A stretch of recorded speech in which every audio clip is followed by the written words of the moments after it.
নমস্কাৰ জিকেএন হিষ্ট্ৰীৰ এটা নতুন ভিডিঅ'লৈ আপোনালোকক স্বাগতম জনাইছোঁ। আজিৰ এই ভিডিঅ'টোত আমি ভাৰতৰ লোকসভাৰ বিষয়ে A to Z ডিছকাছ কৰিম।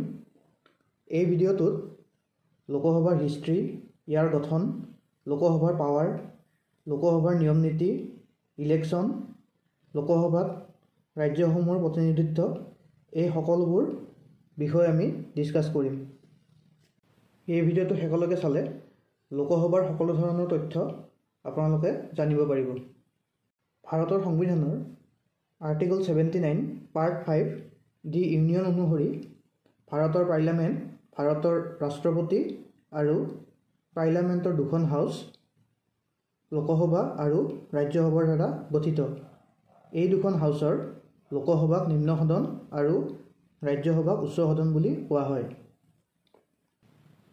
1951 চনৰ 25 অক্টোবৰৰ পৰা 1952 চনৰ 21 ফেব্ৰুৱাৰীলৈ অনুষ্ঠিত হোৱা প্ৰথম সাধাৰণ নিৰ্বাচনৰ পাছত 1952 চনৰ 17 এপ্ৰিলত প্ৰথমবাৰৰ বাবে লোকসভা গঠন কৰা হয়।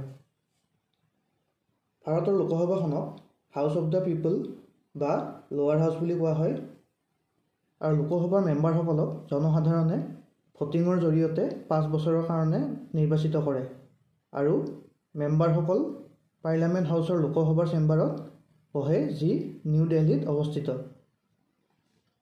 লোকসভাৰ শাসক দলৰ যিজন দলপতি থাকে তেওঁ হ'ল প্ৰধানমন্ত্ৰী আৰু বিৰোধী দলসমূহৰো এজন দলপতি থাকে, তেওঁক বিৰোধী দলপতি বা অপজিশ্যন লিডাৰ বুলি কোৱা হয়।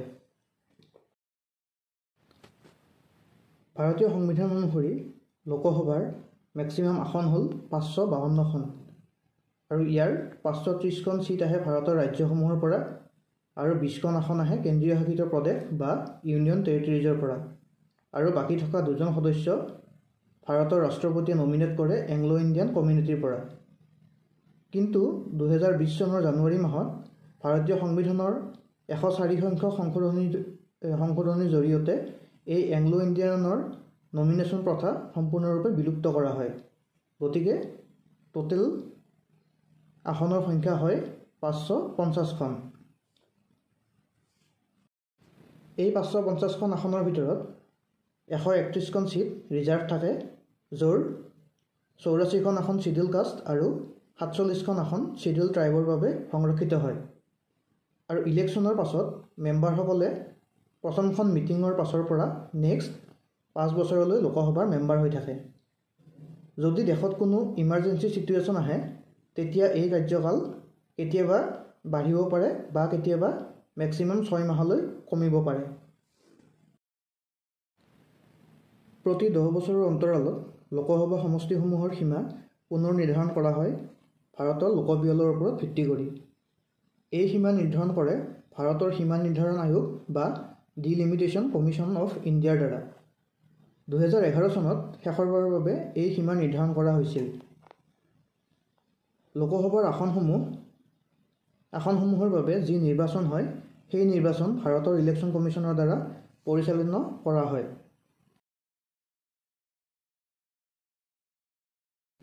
বুৰঞ্জীৰ ফালৰ পৰা চাবলৈ গ'লে ভাৰত উপমহাদেশৰ এটা ডাঙৰ অংশ 1858 চনৰ পৰা 1947 চনলৈ ব্ৰিটিছ শাসনৰ অধীনত আছিল আৰু এই সময়ছোৱাত ভাৰতৰ ৰাজ্যিক সচিবৰ কাৰ্যালয়, যাক আমি the secretary of state of India বুলি কয়, আৰু দি কাউন্সিল অফ ইণ্ডিয়াৰ জৰিয়তে ব্ৰিটিছ সংসদে ভাৰতীয় উপমহাদেশত নিজৰ শাসন চলাইছিল। এই যি secretary of state for India, যাক চমুকৈ ইণ্ডিয়া ছেক্ৰেটাৰী বা ইণ্ডিয়ান ছেক্ৰেটাৰী বুলি কোৱা হৈছিল, ই আছিল ব্ৰিটিছ কেবিনেটৰ মিনিষ্টাৰ আৰু ৰাজনৈতিক ব্যক্তিসকলৰ যিসকলে ভাৰতীয় উপমহাদেশৰ ব্ৰিটিছ সাম্ৰাজ্য শাসনৰ বাবে ৰেছপঞ্চিবল আছিল। এই পোষ্ট 1858 চনত ক্ৰিয়েট কৰা হৈছিল আৰু এখন কাৰ্যবাহী পৰিষদ গঠন কৰি ভাৰতত ভাইচৰয়ৰ কাৰ্যালয়ৰ সৃষ্টি কৰা হৈছিল। পাছত দি ইণ্ডিয়ান কাউন্সিল এক্ট 1861ৰ জৰিয়তে এখন লেজিছলেটিভ কাউন্সিল গঠন কৰা হৈছিল, যাৰ সদস্য আছিল কাৰ্যবাহী পৰিষদৰ সদস্যসকল আৰু কিছু নন অফিচিয়েল মেম্বাৰ্ছ।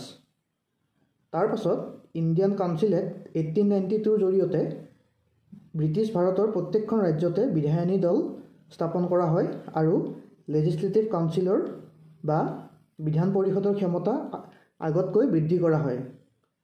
এই আসনসমূহে ভাৰতীয়সকলৰ প্ৰতিনিধিত্ব চৰকাৰত বৃদ্ধি কৰিছিল, কিন্তু তেওঁলোকৰ ক্ষমতা বহুত সীমিত আছিল আৰু ভোটাৰৰ সংখ্যাও সেই সময়ত ভাৰতত বহু কম আছিল।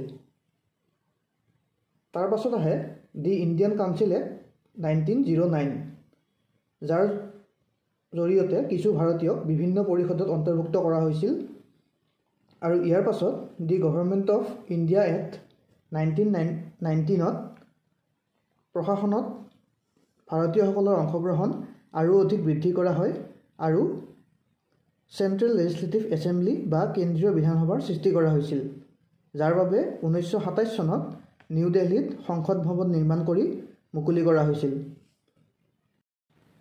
আৰু ভাৰত স্বাধীন হোৱাৰ পাছত 1951 চনৰ 25 অক্টোবৰৰ পৰা 1952 চনৰ 21 ফেব্ৰুৱাৰীলৈ প্ৰথম সাধাৰণ নিৰ্বাচন অনুষ্ঠিত হৈছিল আৰু 1952 চনৰ 17 এপ্ৰিলত প্ৰথমবাৰৰ বাবে স্বাধীন ভাৰতত লোকসভা গঠন কৰা হৈছিল।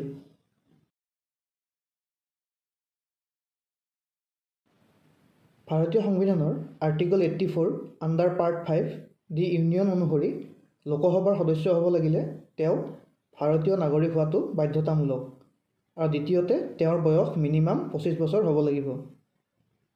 তেওঁলোক অপৰাধী হ'ব নালাগিব, অৰ্থাৎ তেওঁলোক দোষী, ঋণী বা আইনৰ দ্বাৰা অযোগ্য হ'ব নালাগিব, আৰু তেওঁলোকৰ ভোটাধিকাৰ থাকিব লাগিব, অৰ্থাৎ ভাৰতৰ যিকোনো ঠাইৰ ভোটাৰ লিষ্টত তেওঁলোকৰ নাম সন্নিৱিষ্ট থাকিব লাগিব। তথাপিও কিছুমান ক্ষেত্ৰত সংসদৰ কোনো সদস্যক অযোগ্য ঘোষণা কৰিব পাৰি। যদি তেওঁ কোনো চৰকাৰী বা বেচৰকাৰী পদত অধিষ্ঠিত হয়, তেনেহ'লে তেওঁৰ সদস্য পদ অযোগ্য ঘোষণা কৰা হয়, আৰু যদি তেওঁ মানসিকভাৱে অসুস্থ হয় আৰু তেওঁ মানসিকভাৱে অসুস্থ বুলি কোনো যোগ্য আদালতে ঘোষণা কৰে, তেতিয়াও তেওঁৰ সংসদৰ সদস্য পদ অযোগ্য হিচাপে ঘোষণা কৰা হয়। যদি তেওঁ আনডিscharged ইনচলভেণ্ট, মানে তেওঁ যদি দেউলীয়া হয়, তেতিয়াও তেওঁৰ সদস্য পদ অযোগ্য হিচাপে ঘোষণা কৰা হয়। আৰু যদি তেওঁ ভাৰতৰ নাগৰিকত্ব স্বইচ্ছাই ত্যাগ কৰে আৰু কোনো বিদেশী ৰাষ্ট্ৰৰ নাগৰিকত্ব গ্ৰহণ কৰে, আৰু যদি তেওঁ তেওঁৰ দলৰ দলীয় অনুশাসন উলংঘা কৰে, তেনেহ'লেও তেওঁৰ জনপ্ৰতিনিধিত্ব আইনৰ অধীনত অযোগ্য হিচাপে ঘোষণা কৰা হয়।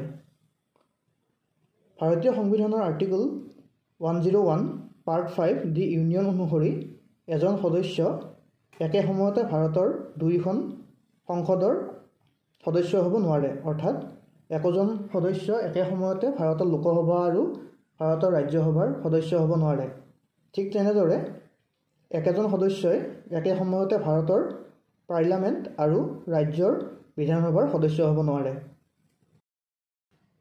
আগতে কৈছোঁৱে যে লোকসভাৰ মেম্বাৰসকলক ভাৰতৰ জনসাধাৰণে ভোটিঙৰ জৰিয়তে ডাইৰেক্টলি নিৰ্বাচিত কৰে।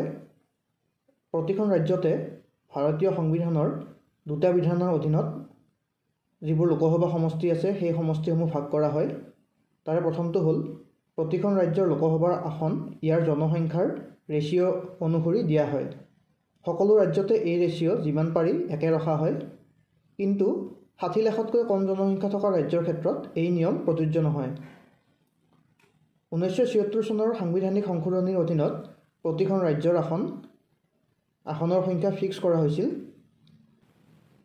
প্ৰতিখন ৰাজ্যক টেৰিটৰিয়েল কনষ্টিটুৱেঞ্চিত এনেদৰে ভাগ কৰা হৈছে যে প্ৰতিটো সমষ্টিৰ জনসংখ্যা আৰু ইয়াৰ বাবে আবণ্টিত আসনৰ সংখ্যাৰ অনুপাত সমগ্ৰ ৰাজ্যত একেই থাকে।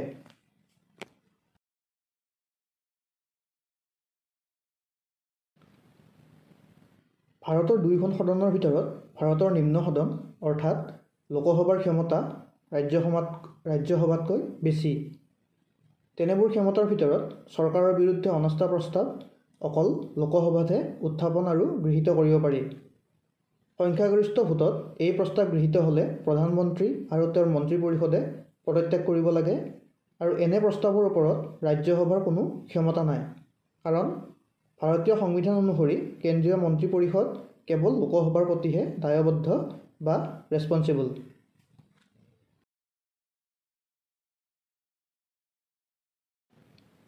বিত্তীয় যিকোনো বিল অকল লোকসভাতে উত্থাপন কৰিব পাৰি। আৰু এই বিল লোকসভাত গৃহীত হোৱাৰ পাছত ৰাজ্যসভালৈ প্ৰেৰণ কৰা হয়, য'ত 14 দিনলৈকে ইয়াৰ ওপৰত আলোচনা কৰিব পাৰি। যদি ৰাজ্যসভাই এই বিল নাকচ নকৰে বা সদনত কোনো ব্যৱস্থা নলয় বা ৰাজ্যসভাই দিয়া পৰামৰ্শ লোকসভাই মানি নলয়, তেতিয়া 14 দিনৰ পাছত এই বিল গৃহীত বা একচেপ্টেড বুলি বিবেচিত হয়। লোকসভাতে ভাৰতৰ বিত্তমন্ত্ৰীয়ে প্ৰেছিডেণ্ট অফ ইণ্ডিয়াৰ নামত ফাইনেন্স বাজেট দাখিল কৰে। নন ফাইনেন্সিয়েল বিল অৰ্থাৎ অবিত্তীয় বিধেয়ক সম্পৰ্কত বিধেয়কখন যিখন সদনত গৃহীত হয় তাৰ পাছত আনখন সদনলৈ প্ৰেৰণ কৰা হয়। মানে যদি বিধেয়কখন লোকসভাত গৃহীত হয় তেনেহ'লে ৰাজ্যসভালৈ পঠোৱা হয় বা ৰাজ্যসভাত গৃহীত হ'লে লোকসভালৈ পঠোৱা হয়। ইয়াৰ পাছত সৰ্বাধিক 6 মাহৰ বাবে ইয়াক ৰাখিব পাৰি। যদি আনটো সদনে বিধেয়কখন নাকচ কৰে বা কোনো ব্যৱস্থা গ্ৰহণ নকৰাকৈ বা প্ৰথমে বিধেয়কখন দাখিল কৰা সদনে আনটো সদনৰ পৰামৰ্শ মানি নোলোৱাকৈ 6 মাহ পাৰ হৈ যায়, তেতিয়া সদনত অচলাৱস্থাৰ সৃষ্টি হয়, যাক আমি ডেডলক বুলি কওঁ। আৰু এনে অৱস্থাত লোকসভাৰ অধ্যক্ষৰ সভাপতিত্বত দুয়োখন সদনৰে এখন যৌথ অধিৱেশন কৰা হয় আৰু এই কথা সমাধান কৰিব চেষ্টা কৰা হয়। যদিও এই ক্ষেত্ৰত দুয়োখন সদনকে ভাৰতৰ সংবিধানে সমান অধিকাৰ দিছে, সমান স্তৰত ৰাখিছে, বাস্তৱত লোকসভাৰ মতামতকে অধিক অগ্ৰাধিকাৰ দিয়া হয়, কাৰণ লোকসভাৰ সদস্য সংখ্যা অধিক। সাংবিধানিক সংশোধনীৰ যিকোনো বিধেয়ক আৰম্ভ আৰু গৃহীত কৰাত আৰু ৰাষ্ট্ৰপতিৰ বিৰুদ্ধে অভিযোগনামা দাখিলৰ প্ৰস্তাৱ আৰম্ভ আৰু গৃহীত কৰাত লোকসভা আৰু ৰাজ্যসভাৰ ক্ষমতা সমান। এই ক্ষেত্ৰত সদনৰ 2/3 বা 2/3 সংখ্যাগৰিষ্ঠতাৰে এই বিধেয়কখন গৃহীত হ'ব লাগে। উচ্চতম ন্যায়ালয় আৰু ৰাজ্যিক উচ্চ ন্যায়ালয়ৰ ন্যায়াধীশসকলৰ অভিযোগনামা প্ৰক্ৰিয়াত অপসাৰণৰ প্ৰস্তাৱ আৰম্ভ আৰু গৃহীত কৰাৰ ক্ষেত্ৰতো লোকসভা আৰু ৰাজ্যসভাৰ ক্ষমতা সমান। এই ক্ষেত্ৰতো সদনৰ সদস্যৰ সংখ্যাগৰিষ্ঠ সদস্যৰ উপস্থিতিত ভোটদান কৰা সদস্যৰ কমেও 2/3 সংখ্যাগৰিষ্ঠতাৰে গৃহীত হ'ব লাগে আৰু তাৰ পাছত ভাৰতৰ ৰাষ্ট্ৰপতিয়ে অপসাৰণ কৰিব পাৰে। ইয়াৰ উপৰিও ৰাজ্য এখনত যুদ্ধ বা ৰাষ্ট্ৰীয় জৰুৰীকালীন অৱস্থা বা সাংবিধানিক জৰুৰীকালীন অৱস্থা ঘোষণা কৰা প্ৰস্তাৱ আৰম্ভ আৰু গৃহীত কৰাটো দুয়োখন সদনৰে ক্ষমতা সমান। ৰাষ্ট্ৰীয় জৰুৰীকালীন ঘোষণাৰ পূৰ্বে বা পাছত যদি লোকসভা ভংগ হয় তেন্তে ৰাজ্যসভাই একমাত্ৰ সাংসদ হৈ পৰে। ৰাজ্যসভা কেতিয়াও অন্ত কৰিব নোৱাৰি, কিন্তু জৰুৰীকালীন অৱস্থাত ৰাষ্ট্ৰপতিয়ে লোকসভাৰ কাৰ্যকাল মেক্সিমাম 1 বছৰ বঢ়াব পাৰে আৰু একে ক্ষেত্ৰতে মেক্সিমাম 6 মাহ কাৰ্যকাল হ্ৰাস কৰিব পাৰে। গতিকে আমি এইটোৱে ক'ব পাৰোঁ যে সকলো ক্ষেত্ৰতে লোকসভা ৰাজ্যসভাতকৈ পাৱাৰফুল। আনকি যিবোৰ বিষয়ত সংবিধানে দুয়োটা সদনকে সমান স্তৰত ৰাখিছে, কিন্তু লোকসভাৰ সদস্যৰ সংখ্যা বেছি হোৱাৰ কাৰণে লোকসভাৰ প্ৰভাৱ বেছি। সংসদীয় গণতন্ত্ৰৰ ক্ষেত্ৰত এইটো সাধাৰণ কথা। প্ৰায় সকলোবোৰ দেশতে নিম্ন সদনৰ ক্ষমতা উচ্চ সদনতকৈ অধিক শক্তিশালী।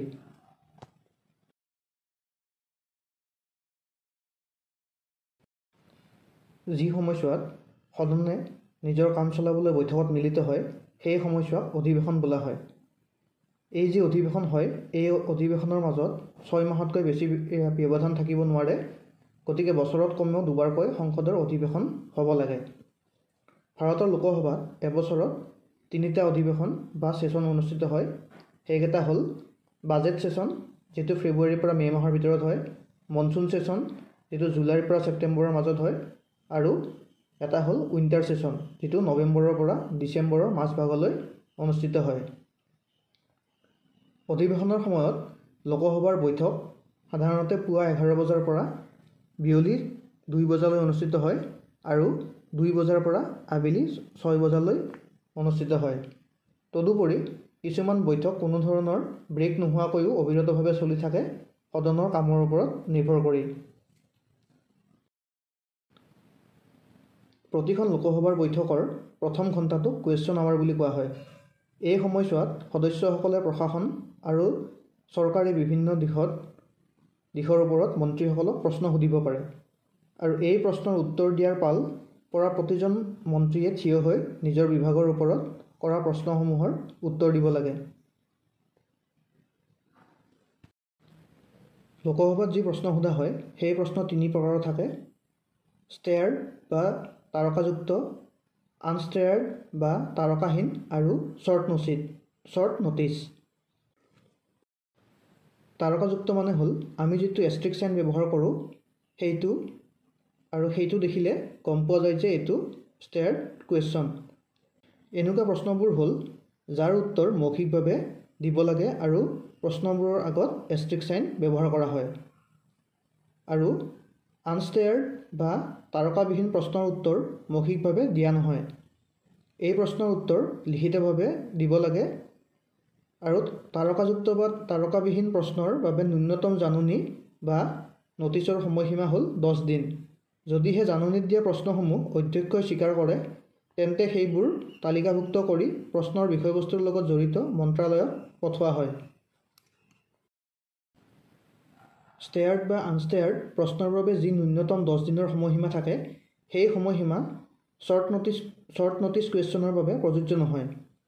শ্বৰ্ট ন'টিছ কুৱেশ্যনবোৰ হ'ল আৰ্জেণ্ট পাব্লিক ইম্পৰ্টেঞ্চৰ ওপৰত, মানে গুৰুত্বপূৰ্ণ জৰুৰী ৰাজহুৱা বিষয়ৰ ওপৰত যিবোৰ প্ৰশ্ন থাকে সেইবোৰ শ্বৰ্ট ন'টিছ কুৱেশ্যন। এই কুৱেশ্যনবোৰ যদি অধ্যক্ষই অনুমতি দিয়ে আৰু বিভাগীয় মন্ত্ৰীজনে উত্তৰ দিবলৈ সাজু হয় তেতিয়া এই প্ৰশ্ন সুধিব পাৰে। আৰু প্ৰশ্ন সোধা আৰু উত্তৰ দিয়া সময়ছোৱাক পাৰ্লিয়ামেণ্টৰ 0 আৱাৰ বুলি কোৱা হয়। এই যে 0 আৱাৰ, এই 0 আৱাৰ কুৱেশ্যন আৱাৰৰ ঠিক পিছতে ষ্টাৰ্ট হয়। সাধাৰণতে লোকসভাত গুৰুত্বপূৰ্ণ বিধেয়ক, বাজেট আৰু ৰাষ্ট্ৰৰ গুৰুত্বপূৰ্ণ বিষয়সমূহৰ ওপৰত আলোচনা 2 বজাৰ পাছতে আৰম্ভ কৰা হয়। কুৱেশ্যন আৱাৰৰ পাছত সদনে দিনটোৰ মূল কাৰ্যক্ৰমণিকালৈ যোৱাৰ আগত বিভিন্ন কামৰ সমাধান কৰে। এইবোৰৰ ভিতৰত এডজাৰ্ণমেণ্ট মোচন বা স্থগিত ৰখাৰ প্ৰস্তাৱ, questions involving breaches of privilege, communication of any messages from the Rajya Sabha, calling attention notice, matter under rules 377, presentation of reports of parliamentary committee, presentation of petitions, miscellaneous statements by ministers, motion regarding elections and committees and bills to be withdrawn or introduced. এইবোৰ কাম question আৱাৰৰ পাছত লোকসভাত সমাধান কৰা হয়।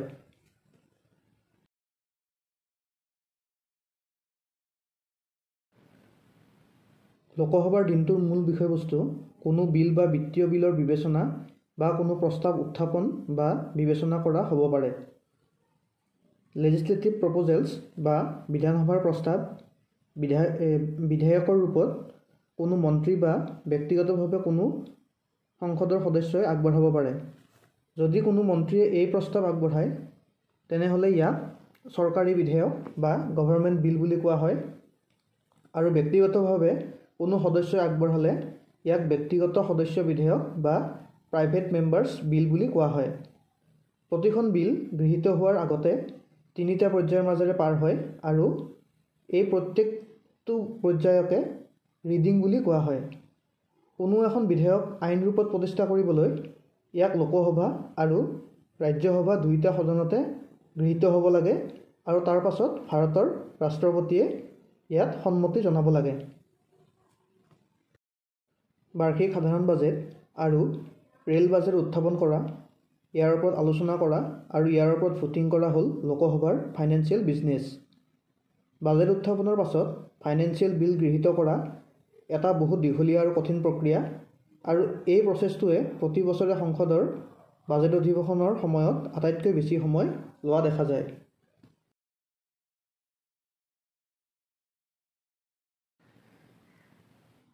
Legislative business আৰু financial বিজনেছৰ উপৰিও লোকসভাৰ আনটো গুৰুত্বপূৰ্ণ কাম হ'ল মোচন এণ্ড ৰিজলিউশ্যন। চৰকাৰ বা ব্যক্তিগতভাৱে যিকোনো সদস্যই মোচন আৰু ৰিজলিউশ্যন আগবঢ়াব পাৰে। চৰকাৰে কোনো গুৰুত্বপূৰ্ণ বিষয় বা কোনো গুৰুতৰ পৰিস্থিতিৰ ওপৰত সদনৰ কোনো আঁচনি বা মতামতৰ প্ৰস্তাৱ বা অনুমোদন প্ৰস্তাৱ আগবঢ়াব পাৰে। একেদৰে কোনো ব্যক্তিগত সদস্যই কোনো বিশেষ সমস্যাৰ প্ৰতি সদন আৰু চৰকাৰৰ দৃষ্টি আকৰ্ষণ কৰিবলৈ প্ৰস্তাৱ আগবঢ়াব পাৰে। সদন বহাৰ প্ৰতি শুক্ৰবাৰৰ শেষৰ 2 ঘণ্টা 30 মিনিট সময় ব্যক্তিগত সদস্যৰ প্ৰস্তাৱৰ ওপৰত আলোচনা কৰিবলৈ দিয়া হয়। ব্যক্তিগত সদস্যৰ বিলৰ ওপৰত এটা শুক্ৰবাৰে আলোচনা কৰা হয় আৰু ব্যক্তিগত সদস্যৰ প্ৰস্তাৱ তাৰ পৰৱৰ্তী শুক্ৰবাৰে লোৱা হয়।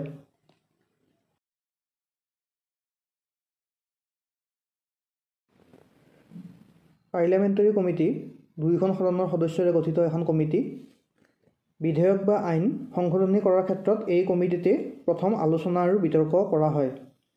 যিহেতু এখন আইন প্ৰণয়ন কৰিবলৈ লিমিটেড সময় থাকে, সেইকাৰণে চৰকাৰৰ সকলো বিভাগৰ কাম আৰু যিকোনো বিশেষ গুৰুত্বপূৰ্ণ কাম এই কমিটিক অৰ্পণ কৰা হয়। পাছত এই কমিটিখনে বিধেয়ক বা সংশোধনীৰ ওপৰত এটা ইনিচিয়েল ড্ৰাফ্ট প্ৰস্তুত কৰি 2খন সদনতে ডিছকাছ কৰিবৰ কাৰণে আগবঢ়ায় আৰু পাছত সদনত এই ড্ৰাফ্টৰ ওপৰত ডিছকাশ্যন হয় আৰু পাছত বিল বা এমেণ্ডমেণ্টখন একচেপ্ট বা ৰিজেক্ট কৰা হয়। পাৰ্লিয়ামেণ্টত 2 ধৰণৰ পাৰ্লিয়ামেণ্টাৰী কমিটি থাকে। তাৰে প্ৰথমখন হ'ল পাৰ্লিয়ামেণ্ট ষ্টেণ্ডিং কমিটি, যাক শ্বৰ্ট ফৰ্মত PSC বুলি কোৱা হয়। আৰু এই কমিটিখন স্থায়ী হয় আৰু প্ৰতিটো নিৰ্বাচনৰ লগে লগে সময়ে সময়ে ইয়াৰ পুনৰ্গঠন কৰা হয়। আৰু দ্বিতীয়খন কমিটি হ'ল এডহক কমিটি। এই কমিটিখন এটা নিৰ্দিষ্ট উদ্দেশ্যৰ বাবে সৃষ্টি কৰা হয় আৰু উদ্দেশ্য পূৰণ হ'লে ইয়াক ভাঙি পেলোৱা হয়। Half an hour discussion. ইয়াৰ নামটোতে গম পাওঁ যে এইটো এটা আধা ঘণ্টাৰ ডিছকাশ্যন। লোকসভাৰ সদন চলি থকা সময়ত যদি কোনো এটা গুৰুত্বপূৰ্ণ ৰাজহুৱা বিষয়ৰ ওপৰত আৰু অধিক সময় ডিছকাশ্যন কৰিব বিচাৰে, তেতিয়া এই হাফ এন আৱাৰ ডিছকাশ্যন কৰা হয়। সদনৰ সময়ত যদি কোনো এটা প্ৰশ্নৰ উত্তৰ মুখেৰে বা লিখিত ৰূপত অলৰেডি দিয়া হৈছিল, কিন্তু সেই উত্তৰত দিয়া তথ্যৰ যদি আৰু অধিক স্পষ্টভাৱে দিয়াৰ প্ৰয়োজন থকা বুলি ভাবে, তেতিয়া এই হাফ এন আৱাৰ ডিছকাশ্যন কৰা হয়। এই ধৰণৰ আলোচনা সাধাৰণতে মনডে, ৱেডনেছডে আৰু ফ্ৰাইডে কৰা হয়। এটা লোকসভাৰ ছেছনত সদস্য এজনক মেক্সিমাম 2 বাৰ হাফ এন আৱাৰ ডিছকাশ্যনৰ বাবে সুবিধা দিয়া হয়। এই ডিছকাশ্যনত কোনে প্ৰশ্ন সুধিব সেইটো ভোটিঙৰ জৰিয়তে নিৰ্ধাৰণ কৰা হয় আৰু মাত্ৰ 4জন সদস্যইহে ইয়াৰ অনুমতি পায়। আৰু এই 4জন সদস্যকে একোটাকৈ চমু প্ৰশ্ন কৰাৰ অনুমতি দিয়া হয় আৰু পাছত তাৰ বিভাগীয় মন্ত্ৰীয়ে এই প্ৰশ্নৰ উত্তৰ দিয়ে। লোকসভাৰ সদস্যসকলে অধ্যক্ষৰ অনুমতি সাপেক্ষে ৰাজহুৱা গুৰুত্বপূৰ্ণ বিষয়ৰ ওপৰত আলোচনা উত্থাপন কৰিব পাৰে।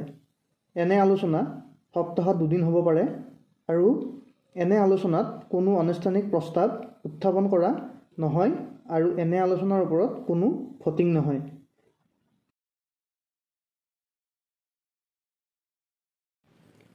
ডিভিজন হ'ল সদনৰ সিদ্ধান্ত নিৰ্ণয় কৰা এটা ৰূপ। সাধাৰণতে যেতিয়া সদনত এটা প্ৰস্তাৱ উত্থাপন কৰা হয়, তেতিয়া সদস্যসকলে ইয়াৰ সপক্ষে নে বিপক্ষে আছে ক'বলৈ নিজৰ চিটৰ পৰাই আয়ে আৰু ন' বুলি মতামত প্ৰকাশ কৰে। উদাহৰণস্বৰূপে, যদি লোকসভাত এখন প্ৰস্তাৱ আহে যে ভাৰতৰ স্কুলসমূহত একোটাকৈ স্মাৰ্ট ক্লাছৰ ব্যৱস্থা কৰিব লাগে, তেতিয়া অধ্যক্ষই সুধিব ইয়াৰ সপক্ষে কোন আছে আৰু বিপক্ষে কোন আছে। তেতিয়া সপক্ষে থকা সদস্যসকলে একেলগে আই বুলি চিঞৰিব আৰু তাৰ পাছত বিপক্ষে কোন আছে বুলি সুধিলে বিপক্ষত থকা সদস্যসকলে একেলগে ন' বুলি চিঞৰে। অৱশেষত অধ্যক্ষই যিটো চাউণ্ড বেছিকৈ আহে সেইটোকে একচেপ্ট বুলি প্ৰকাশ কৰে। এই ডিচিশ্যনত যদি কোনো সদস্য সন্তুষ্ট নহয়, তেতিয়া তেওঁ ইয়াৰ ওপৰত চেলেঞ্জ কৰিব পাৰে আৰু তেনে ক্ষেত্ৰত অধ্যক্ষই সম্পূৰ্ণ সদন খালী কৰিবৰ কাৰণে নিৰ্দেশ দিয়ে আৰু সম্পূৰ্ণ সদন খালী হোৱাৰ পাছত 3.5 মিনিটৰ বাবে সদনৰ চাৰিওফালে থকা এটা বেল বজোৱা হয় আৰু এই বেলটোকে ডিভিজন বেল বুলি কোৱা হয়। এই সময়ছোৱাত বেল বজাই থকা সময়ছোৱাত সকলো সদস্য সদনৰ ভিতৰলৈকে আহে আৰু বেল বন্ধ হোৱাৰ পাছত সদনৰ সকলো দুৱাৰ মাৰি দিয়া হয়, যাতে ভিতৰত সোমাই অহা সদস্যৰ কোনো ওলাই যাব নোৱাৰে আৰু বাহিৰত যদি কোনো সদস্য ৰৈ গৈছে তেওঁলোক ভিতৰলৈ সোমাই আহিব নোৱাৰে। ইয়াৰ পাছত আকৌ অধ্যক্ষই আগৰ দৰে সেম কুৱেশ্যন কৰে আৰু সদস্যসকলে আই আৰু ন' উত্তৰ দিয়ে। কিন্তু ইয়াৰ পাছতো যদি কোনো সদস্যৰ আপত্তি থাকে তেনেহ'লে ভোটিঙৰ জৰিয়তে এই প্ৰস্তাৱটোৰ সমাধান কৰা হয়। লোকসভাত হোৱা আলোচনাসমূহ তিনিটা ভাষাত প্ৰিপেয়াৰ কৰা হয়। সেইকেইটা হ'ল হিন্দী, ইংলিছ আৰু সদস্যজনে দিয়া ভাষণৰ অৰিজিনেল ভাষাত। ইয়াৰ হিন্দী আৰু ইংলিছ ভাৰ্জনটো প্ৰিণ্ট কৰা হয় আৰু যিটো অৰিজিনেল ভাৰ্জন থাকে সেইটো পাৰ্লিয়ামেণ্টৰ লাইব্ৰেৰীত ৰেকৰ্ড আৰু ৰেফাৰেন্সৰ কাৰণে সংৰক্ষণ কৰা হয়।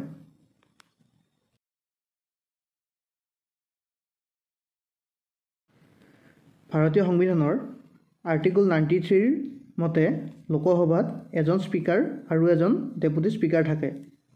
লোকসভাৰ স্পীকাৰ আৰু ডেপুটি স্পীকাৰজনক প্ৰিজাইডিং অফিচাৰ বুলি কোৱা হয় আৰু দুইজনকে লোকসভাৰ সদস্যসকলৰ মাজৰ পৰাই চিলেক্ট কৰা হয়।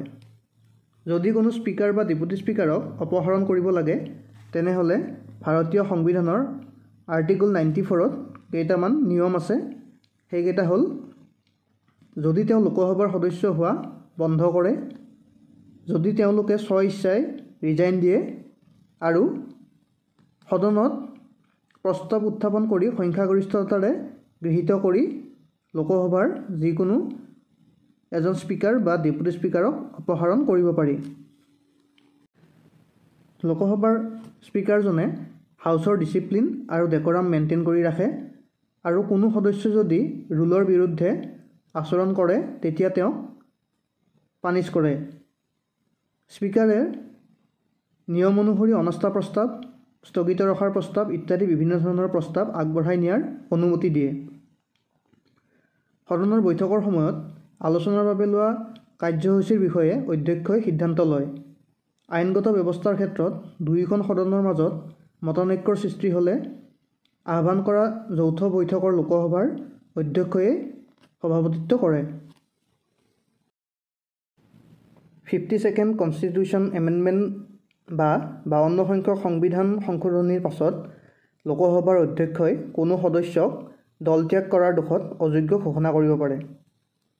লোকসভাৰ অধ্যক্ষ লোকসভাৰ সদস্য যদিও তেওঁ লোকসভাৰ কোনো প্ৰস্তাৱৰ ক্ষেত্ৰত ভোটদান কৰাৰ অধিকাৰ নাই।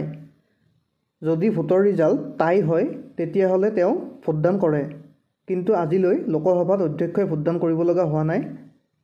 যদি কোনো কাৰণত অধ্যক্ষ উপস্থিত নাথাকে তেতিয়া ডেপুটি স্পীকাৰে অধ্যক্ষৰ দায়িত্ব পালন কৰে আৰু যদি কোনো অৱস্থাত দুয়োজনে অনুপস্থিত থাকে তেতিয়া সদনৰ কোনো এজন সদস্যক খন্তেকীয়াভাৱে এই দায়িত্ব দিয়া হয়। ভাৰতৰ লোকসভাৰ স্বাধীনতাৰ পাছত প্ৰথমজন স্পীকাৰ আছিল শ্ৰী G.V. মাভালেনকাৰ আৰু তেওঁ 15 মে 1952 চনৰ পৰা 27 ফেব্ৰুৱাৰী 1956লৈ তেখেত লোকসভাৰ ডেপুটি স্পীকাৰ হিচাপে কৰ্মৰত আছিল। আৰু শ্ৰী M. অনন্তশায়নম আয়েংগাৰ প্ৰথম ডেপুটি স্পীকাৰ আছিল। তেখেতে 30 মে 1952 চনৰ পৰা 7 মাৰ্চ 1956 চনলৈ ডেপুটি স্পীকাৰ হিচাপে কৰ্মৰত আছিল। আৰু বৰ্তমান লোকসভাৰ স্পীকাৰ হ'ল ওম বিৰলা। তেখেতে 23 জুন 2019ৰ পৰা বৰ্তমান সময়লৈকে লোকসভাৰ স্পীকাৰ হিচাপে কাৰ্যনিৰ্বাহ কৰি আছে।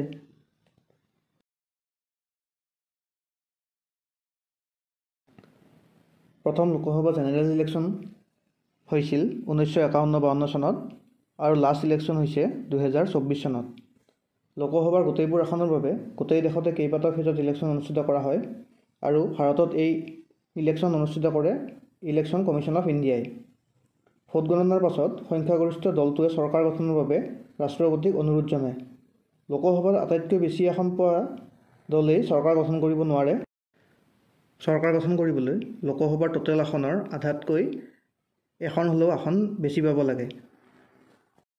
গতিকে বৰ্তমান লোকসভাৰ আসন হৈছে 543খন আৰু 543ৰ আধা হ'ল 271খন। গতিকে কোনো এটা দলে চৰকাৰ গঠন কৰিব লাগিলে 272খন আসন পাব লাগিব। আৰু যদি কোনো দলে অকলে আধাতকৈ বেছি আসন পায় তেনেহ'লে সেই দলে একক সংখ্যাগৰিষ্ঠতাৰে চৰকাৰ গঠন কৰে আৰু যদি কোনো দলে অকলে এই মেজিক নাম্বাৰ পাবলৈ সক্ষম নহয় তেনেহ'লে সেই দলে আন দলৰ লগত লগ হৈ চৰকাৰ গঠন কৰে আৰু এনেবোৰ চৰকাৰক এলায়েন্স চৰকাৰ বুলি কোৱা হয়। আৰু বৰ্তমান চলি থকা কেন্দ্ৰীয় চৰকাৰখনো এলায়েন্সৰ চৰকাৰ, যাক আমি NDA বুলি কওঁ, আৰু NDA মানে হ'ল নেশ্যনেল ডেম'ক্ৰেটিক এলায়েন্স।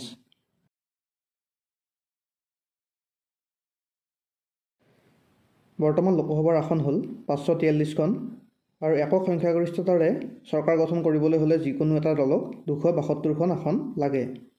যিহেতু কোনো এটা দলে এই নাম্বাৰ পাবলৈ সক্ষম হোৱা নাই, সেইকাৰণে কেইবাটাও দল লগ লাগি চৰকাৰ গঠন কৰিছে, আৰু বৰ্তমান সেই এলায়েন্সটোক NDA বুলি কোৱা হয়। বৰ্তমান লোকসভাৰ আটাইতকৈ বেছি আসন পোৱা দলটো হ'ল BJP, যাৰ আসনৰ সংখ্যা হ'ল 240খন, আৰু যিটো এলায়েন্স আছে NDA নেশ্যনেল ডেম'ক্ৰেটিক এলায়েন্স, এই এলায়েন্সৰ আসনৰ সংখ্যা হ'ল 293খন। বৰ্তমান লোকসভাৰ লিডাৰ অফ দ্য হাউচ হ'ল ভাৰতৰ প্ৰধানমন্ত্ৰী নৰেন্দ্ৰ মোদী, আৰু লিডাৰ অফ দ্য অপজিশ্যন হ'ল ৰাহুল গান্ধী। আৰু এতিয়া যিখন লোকসভা চলি আছে, এই লোকসভাখন ভাৰতৰ 18 সংখ্যক লোকসভা।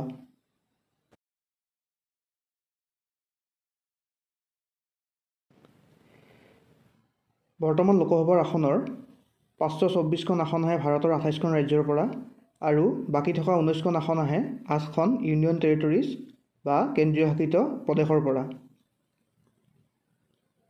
লোকসভাৰ সদস্য সংখ্যা মেক্সিমাম 550জনলৈ হ'ব পাৰে, আৰু তেতিয়া ৰাজ্যসমূহৰ পৰা 530খন আসন আৰু কেন্দ্ৰীয় শাসিত প্ৰদেশসমূহৰ পৰা 20খন আসন পূৰ হয়। মই অলৰেডি ভাৰতৰ ৰাজ্য আৰু ইউনিয়ন টেৰিটৰিজসমূহৰ লোকসভা, ৰাজ্যসভা আৰু বিধানসভাৰ আসনৰ ওপৰত ভিডিঅ' এটা আপলোড কৰিছোঁ।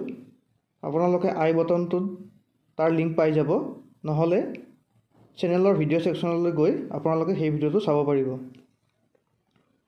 ভাৰতৰ লোকসভাত আটাইতকৈ বেছি সদস্য আহে উত্তৰ প্ৰদেশৰ পৰা, য'ৰ পৰা 80জন সদস্য নিৰ্বাচিত হয়, আৰু ইউনিয়ন টেৰিটৰিজৰ সমূহৰ ভিতৰত দিল্লীৰ পৰা সৰ্বাধিক 7জন সদস্য নিৰ্বাচিত হয়, আৰু আমাৰ অসমৰ লোকসভাৰ আসন হৈছে 14খন।